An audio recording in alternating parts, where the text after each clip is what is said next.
Hello दोस्तों, कैसे हैं? उम्मीद करता हूँ सारे अच्छे और मस्त होंगे। तो इस समय मैं आया हूँ नालंदा यूनिवर्सिटी। तो चलिए सबसे पहले लेते हैं टिकट और फिर आपको दिखाएंगे अंदर की व्यू। तो हम लोग टिकट लेने के बाद पहुँच चुके हैं अंदर।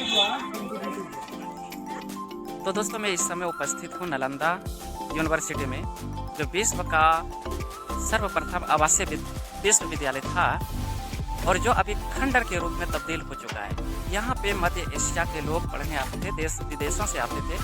तो आपको बैक टू बैक सारे जगह को एक्सप्लोर करूँगा और आपको हर संभव कोशिश करूँगा कि सारी चीज़ों को मैं दिखा पाऊँ।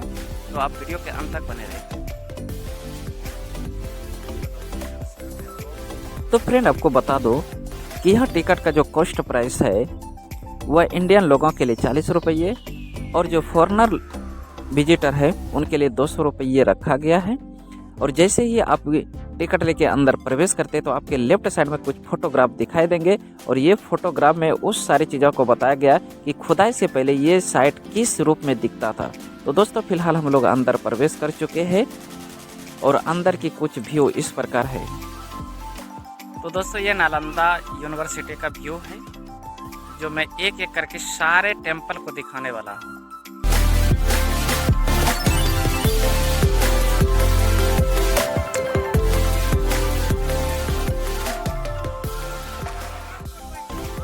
फ्रेंड जस्ट हम लोग पहुंच चुके छात्रावास, जो उस समय का छात्रावास हुआ करता था। चलिए अब आपको तो जैसे ही हम छात्रावास में प्रवेश किए तो हमें बहुत बड़े बड़े रूम दिखा और इसकी हाइट भी बहुत था।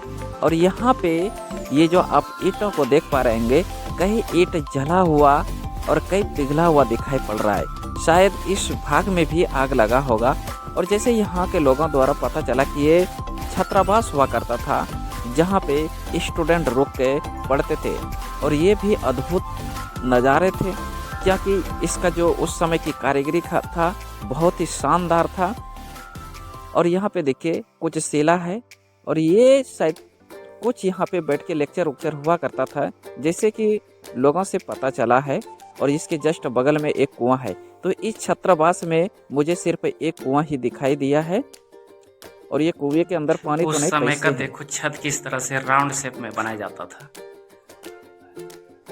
उस समय देखिए गंगट की जगह ईंट के छोटे छोटे टुकड़े को लेकर ढाला जाता था। सरिया भी है।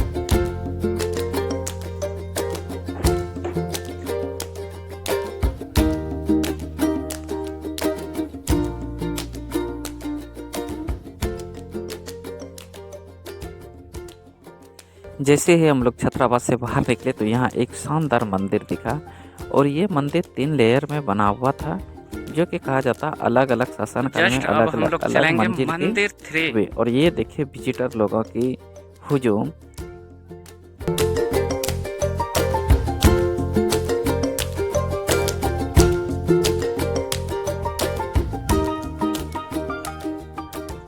जैसे कि देख पा रहे होंगे यहाँ पे बहुत सारे चाइनीज लोग ये जो आप मंदिर के सामने चौखुट और बेलन के शेप में जो आप टीला देख रहे, ये कहा जाता कि उस समय जो भी स्टूडेंट और गुरुजना का मृत्यु हो जाता था उनको इनके ही नीचे दफना के उनके ऊपर ये सारे स्तूप बनाए जाते थे। तो ये सारे गुरुजन और स्टूडेंट लोगों का समाधि स्थल है।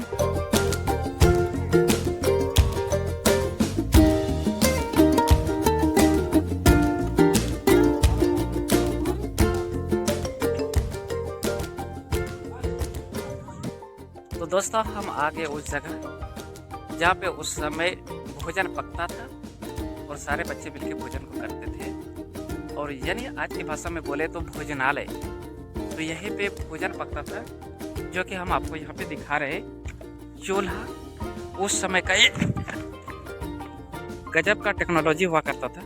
ये देखिए चूल्हा है और यही चूल्हा पे नीचे हो सकते लकड़ी और कुछ भी रख के और यहाँ ऊपर हंडा उंडा रख के भोजन को पकाया जाता था। और सामने है ये कुआं जहाँ से जल लिया जाता है।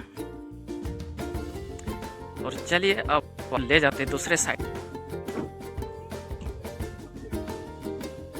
तो फ्रेंड ये है विहार संख्या 7 और इसमें लिखा है कि इसका जो 3 टीला है ये वही दिखता था जिसको देखकर खुदाई की गई, और संभवतः ये भी भोजनालय का ही भाग बताया जा रहा है। तो चलिए आगे फिर चलते हैं। तो हम पहुंच चुके हैं विहार संख्या 8 में, और ये भी संभवतः यहाँ भी चारों तरफ से कमरा तो नजर, हाँ कमरा है, और बीच में बड़ा सा प्रांगण है, और यहाँ भी एक कुएं आप देख सकते हैं। और संभवतः हमें लगता है ये हो सकता है कि यहाँ पे आवासीय रूप में ही कुछ होगा।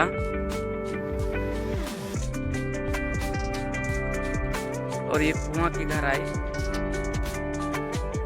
तो दोस्तों आपको बता दो कि यहाँ पे मैंने इस प्रकार के जो स्क्वायर शेप में था 4 बहुत बड़े बड़े प्रांगण देखा, जिसके चारों तरफ रूम बना हुआ है, और बीच में एक छोटा सा ऊंचाई का कुछ शेप है, अब क्या होता था पता नहीं। और हर प्रांगण में एक कुआं और 2 से लेकर 3 चूल्हा तक मिला है।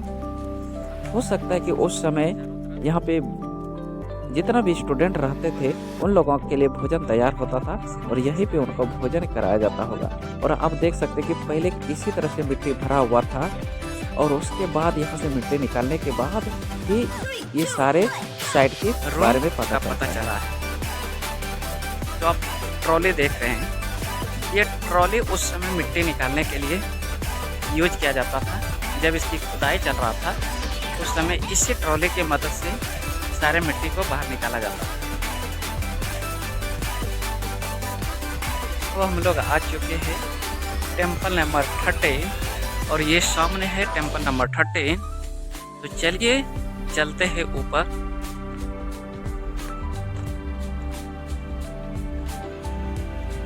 बुद्ध की प्रतिमा लगी होगी।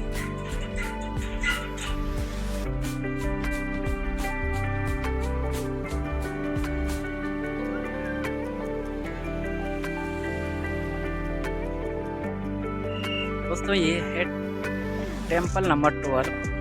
इस समय पहुंच चुका हूँ टेम्पल नंबर 12, और जिसका सिर्फ अवशेष ही बचा हुआ है। ये शायद ऊपर वो मंदिर का जो टीला आप देख रहे हो मंदिर होगा, बस अब अवशेष के रूप में मौजूद है।